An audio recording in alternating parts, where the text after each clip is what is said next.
Who was Jose Rizal? Jose Rizal wrote about the discrimination that accompanied Spain's colonial rule of his country. He returned to the Philippines in 1892 but was exiled due to his desire for reform.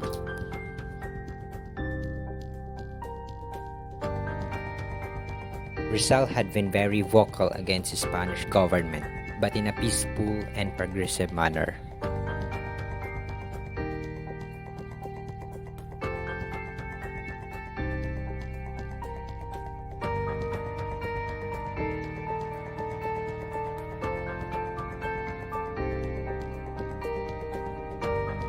Jose Protasio Rizal Mercado y Alonso Realunda was born on June 19, 1861 to Francisco Mercado and Chidora Alonso in the town of Calamba in the province of Laguna.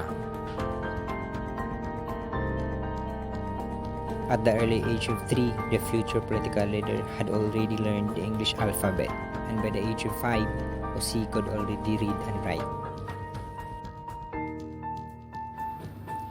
His performance in school was outstanding, winning various poetry contests, impressing his professors with his familiarity of Castilian and other foreign languages, and crafting literary essays.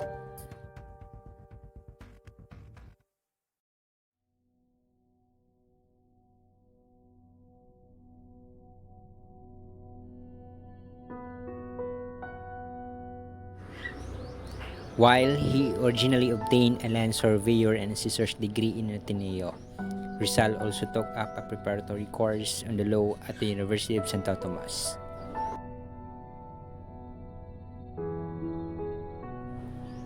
But when he learned that his mother was going blind, he decided to switch to medicine school in UST and later on specialize in ophthalmology. In May 1882, he decided to travel to Madrid in Spain and earned his licentiate in medicine at the Universidad Central de Madrid. Apart from being known as an expert in the field of medicine, a poet, and an essayist, Rizal exhibited other amazing talents. He knew how to paint, sketch, and make sculptures. He also became a polyglot, conversant in 22 languages. Aside from poetry and creative writing, Rizal had varying degrees of expertise in architecture, sociology, anthropology, fencing, martial arts, and economics to name a few. While in Europe, Jose Rizal became part of the propaganda movement, connecting with other Filipinos who wanted reform.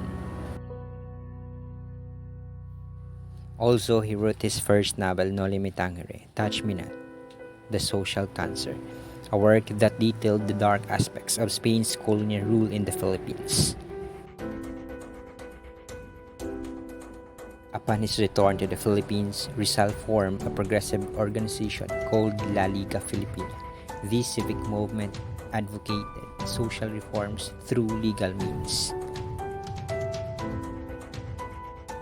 Now Rizal was considered even more of a threat by the Spanish authorities alongside his novels and essays, which ultimately led to his exile in Dapitan in northern Mindanao. This, however, did not stop him from continuing his plans for reform. While in Dapitan, Rizal built a school, hospital, and water system. He also taught for farming and worked on agricultural projects such as using abaca to make ropes. In 1896, Rizal was granted leave by then-Governor General Blanco after volunteering to travel to Cuba to serve as doctor to yellow fever victims. But at the time, the Katipunan had a full-blown revolution and Rizal was accused of being associated with the secret militant society. On his way to Cuba, he was arrested in Barcelona and sent back to Manila to stand for trial before the court-martial. Rizal was charged with sedition, conspiracy, and rebellion, and therefore sentenced to death by firing squad. Days before his execution, Rizal bid farewell to his motherland and countrymen. Through one of his final letters, entitled Mi Ultimo Adios or My Last Farewell. Dr. Jose Rizal was executed on the morning of December 30, 1896 in what was called then Bagong Bayan, now referred to as Luneta. Upon hearing the command to shoot him, he faced the squad and uttered his final breath.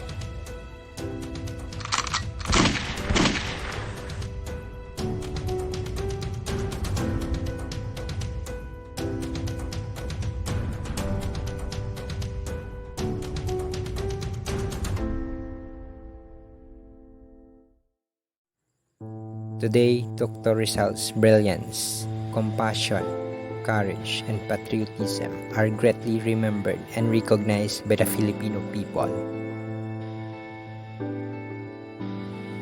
Every year, the Filipinos celebrate Rizal Day, December 30 each year, to commemorate his life and works. Filipinos look back at how his founding of La Liga Filipina and his two novels had an effect on the early beginnings of the Philippine Revolution. In honor of Rizal, memorials and status of the national hero can be found not only within the Philippines. To commemorate what he did for the country, the Philippines built a memorial park for him, now referred to as Rizal Park, found in Manila. There lies a monument which contains a standing bronze sculpture of Rizal, an obelisk, and a stone base said to contain his remains. The monument stands near in the place where he fell during his execution in Luneta.